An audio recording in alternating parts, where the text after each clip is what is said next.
So welcome to Perfect Forex Academy guys. आज का जो हमारा एनालिसिस है वो गोल्ड का होने वाला है। तो ये लॉन्ग वीडियोस बनाने का मतलब क्या होता है हमारा कि आप हमारे इन तरीकों से आप भी कुछ सीख पाओ, कि आपको किसी और मेंटोर के आसपास जाने की भी जरूरत ना पड़े, आपको उसके लिए पे करना पड़े। आप अगर किसी विदेशी मेंटोर के पास जाओगे तो वो भी आजकल $300 के आसपास का चार्ज करते हैं, और अगर आप कहीं इंडियन पे भी सीख रहे हैं तो भी मोस्टली चार्ज इतना ही होता है। अपने इंडियन रुपीज में आप 20 या 25 हजार रुपए लगा के चलिए। लॉन्ग वीडियोस का कारण यही होता है कि मार्केट में जो आपको सिखा रहा है, अगर आप इस वीडियो को देख रहे हैं तो आप एक चीज समझ के चलिए कि आप इस वीडियो को अगर पूरा देखेंगे तो आप इससे कुछ ना कुछ सीख के जरूर जाएंगे कि चार्ट को रीड कैसे किया जाता है। इसका असली मकसद यहाँ पे व्यूज लेना नहीं होता। इसका असली मकसद होता है कि आप अगर नए हैं या फिर थोड़ा बहुत भी अगर मार्केट के बारे में अगर जानते हैं तो आपको थोड़ा एडवांस लेवल तक जाया जा सके। तो फिलहाल जो हमारे पास है डेली टाइम फ्रेम के अंदर गोल्ड है, और पिछले वीक गोल्ड एक रेंज के अराउंड था, लगभग 1300-1400 पीप के आसपास ही घूम के वहीं पे बंद हो गया। मतलब मार्केट को एक डायरेक्शन ही नहीं मिली। उसका एक रीजन है क्योंकि फिलहाल जो गोल्ड है वो डेली टाइम फ्रेम के अंदर यहां पे डेली टाइम फ्रेम के अंदर अपना कुछ स्ट्रक्चर प्लान कर रहा है। समझिए बात को, क्योंकि एक ठहराव सा आ गया है फिलहाल के मार्केट के अंदर। मार्केट एक मूवमेंट क्रिएट नहीं कर रही है, ना तो अप जा रही है ना डाउन आ रही है। अब अगर लिक्विडिटी फेज की बात भी हम करें तो लिक्विडिटी भी इंटरनल ही ली जा रही है। अब मैं आपको समझा देता हूं। जैसे कि यहाँ पे देखिए, यहाँ पे इसने यहाँ पे लिक्विडिटी को लिया। चलो मैं थोड़ा जूम कर लेता हूं अगर आपको ऐसे समझ में नहीं आएगा तो। देखो यहां पर इसने लिक्विडिटी को लिया तो क्या किया मार्केट ने, इस ऑर्डर ब्लॉक से यहां पे इस लिक्विडिटी को लिया तो इस ऑर्डर ब्लॉक से वापस टैप होके उस कैंडल की लिक्विडिटी को वापस ले लिया। और दूसरी तरफ जाएं तो यहां पर स्वीप हुआ, यहीं कहीं 4 आवर में उसने अपना ऑर्डर ब्लॉक बनाया या फिर 1 आवर में लगा लीजिए, इस लिक्विडिटी से इस कैंडल की लिक्विडिटी को स्वीप किया। अब मार्केट क्या कर रही है, मार्केट ने यहां पर इसकी लिक्विडिटी को लिया और यहीं कहीं से फिर वापस ऑर्डर किसी न किसी ऑर्डर ब्लॉक से इस लिक्विडिटी को टैप करने की तैयारी चल रही है। अब मार्केट क्या कर रही है, सिर्फ इंटरनल लिक्विडिटी को फेज ग्रैब कर रही है। मेन मूव इंटरनल लिक्विडिटी को ग्रैब करने के बाद ही आता है, क्योंकि एक्सटर्नल लिक्विडिटी तब चलती है क्योंकि मार्केट एक ट्रेंड पकड़ लेती है। अब ऐसा तो होगा नहीं कि मार्केट ने इसने यहां से पकड़ा सीधा किसी ऑर्डर ब्लॉक को और सीधा ऊपर की तरफ चली जाएगी, नहीं। मार्केट हमेशा ही बायर्स या सेलर्स को पहले मार्केट से आउट करती है। एक तरफ का फेज ही आपके लिए छोड़ा जाएगा ताकि आप दूसरे साइड की लिक्विडिटी आपको ग्रैब करने को मिल सके। मान लो हमारे पास फिलहाल बायर्स नहीं थे रैंडम मूव के कारण, ठीक है।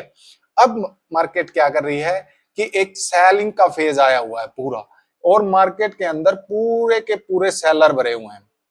तो मार्केट कहां किसको लिक्विडेट करेगी, सबसे पहले सेलर्स को। आपको आसान भाषा में 4 आवर टाइम फ्रेम के अंदर मैं और समझा देता हूं। आवर टाइम फ्रेम के अंदर हम क्या देख रहे हैं, देखिए एक इंटरनल ब्रेक ऑफ स्ट्रक्चर है, ठीक है, और मार्केट इस ऑर्डर ब्लॉक से वापस टैप हो गई 4 आवर टाइम फ्रेम के।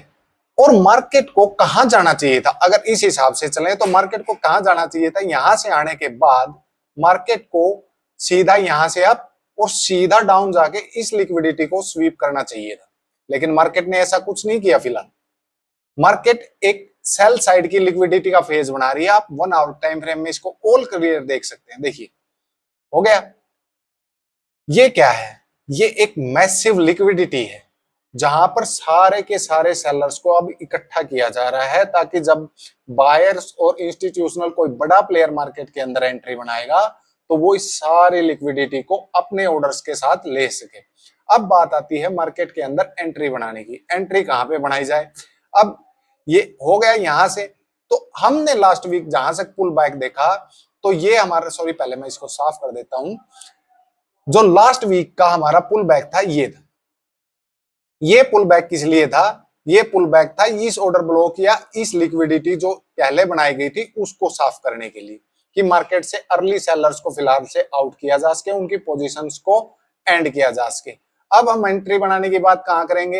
एंट्री में हमारे पास क्या होगा कि कई लोग सोचेंगे कि ये हमारा हो गया, ये ब्रेक ऑफ स्ट्रक्चर हुआ।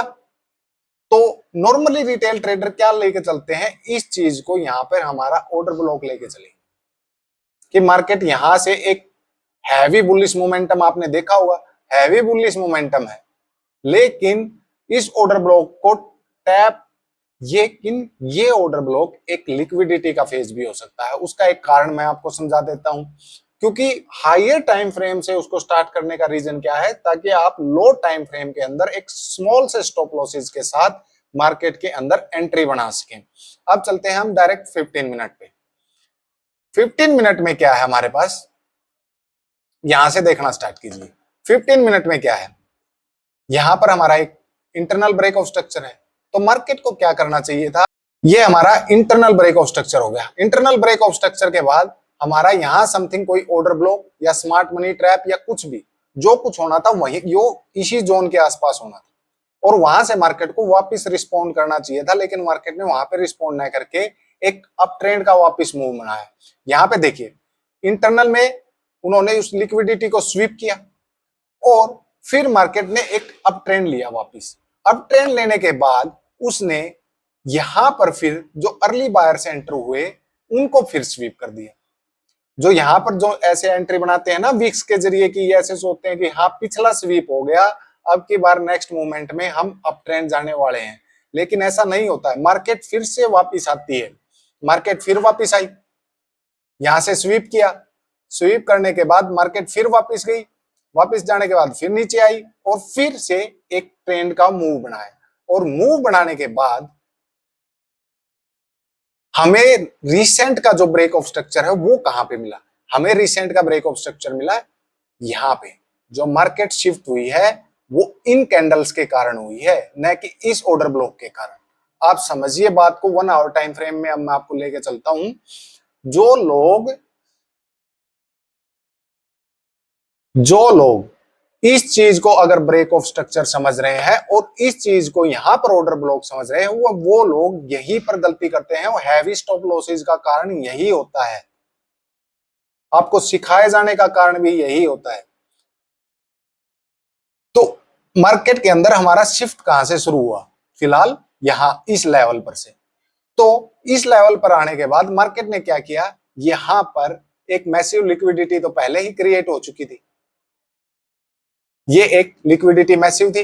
तो इसको सबसे पहले एक लिक्विडिटी को खत्म किया, यानी कि बायर्स को एंट्री बनाने का मौका ना देकर दिया, और एक यहां पे क्या किया, स्मॉल मनी ट्रैप को क्रिएट कर दिया, जहां पर मोस्ट ऑफ द रिटेल जैसे कि एंट्री करते हैं।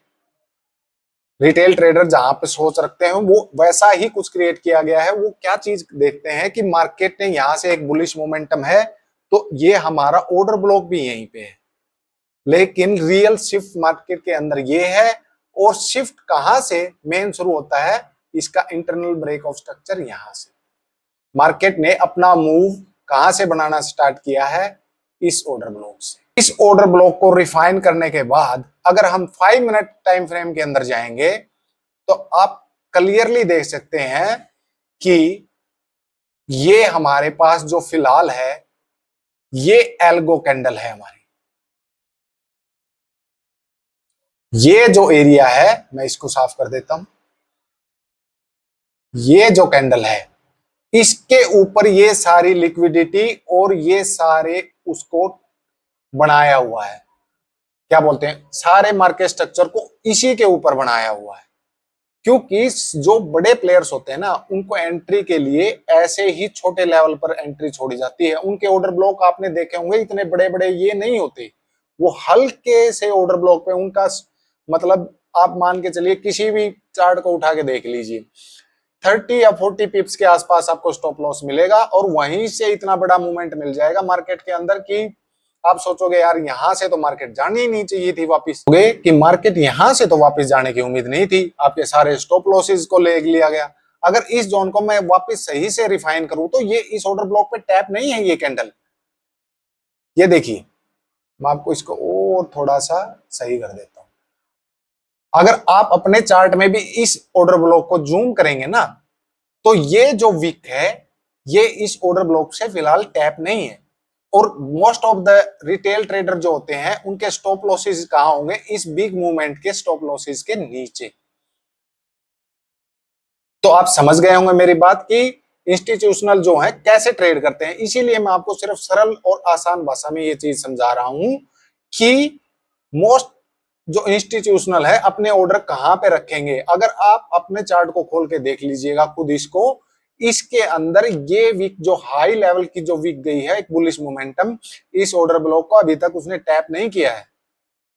और अगर आप अपने मन से सोच के देखिए कि अगर आप ट्रेडिंग कर रहे हो तो आप अपना ऑर्डर कहां पे रखते हैं? सच में आप इस चीज को यहाँ पे ब्रेक ऑफ स्ट्रक्चर सोचते और यहीं पर अपनी एंट्रियां प्लान शुरू करते और आपकी एसएल जस्ट इस बिलो इसके नीचे होती। लेकिन दूसरा कॉन्सेप्ट अब क्या आता है कि यहां पर एंट्री की कंफर्मेशन हमें कैसे मिलेगी? यहां पर एंट्री की मैं आपको कंफर्मेशन के लिए बता देता हूं कि अब मार्केट क्या कर रही है, एक लिक्विडिटी फेज बना रही है, सेलर्स की तरफ से फुल लिक्विडिटी बन रही है। आप देख रहे होंगे market up down up down up down, एक लिक्विडिटी क्रिएट हो रही है। अब एंट्री कैसे प्लान करेंगे? तो इससे पहले जो आपने ऑर्डर ब्लॉक जो सिलेक्ट किया है, इससे पहले क्या करेगी मार्केट? आपको एक मूवमेंट देगी, आपको अप ट्रेंड का यहां से मार्केट आपको यहां से हल्का सा मूवमेंट देगी और उस मूवमेंट के बाद फिर से वापस आएगी हाई स्पीड लेवल में। और यहां पर एक विक या किसी भी थ्रू आप देख लेना, अगर ऐसा हो अगर एक आपको विक मिल जाती है, विक के बाद हल्का सा भी ट्रांसफॉर्मेशन मिल जाता है तो आप उसके अंदर ऐसे हो, अगर ऐसा स्ट्रक्चर आपको मिल जाता है तो आप अपनी लॉन्ग की एंट्रियां यहीं से प्लान करना शुरू कर सकते हैं। और इस लॉन्ग में आपका फर्स्ट टारगेट अगर आप रखना चाहते हैं तो फर्स्ट टारगेट आप 4570 को रखिएगा। इस एरिया को फर्स्ट टारगेट रखिएगा इस वीक के लिए।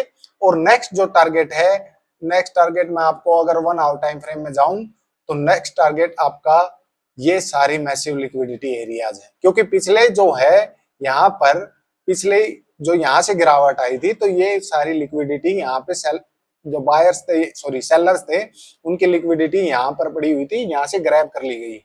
और दूसरा टारगेट आपका ये लिक्विडिटी का फेज आएगा।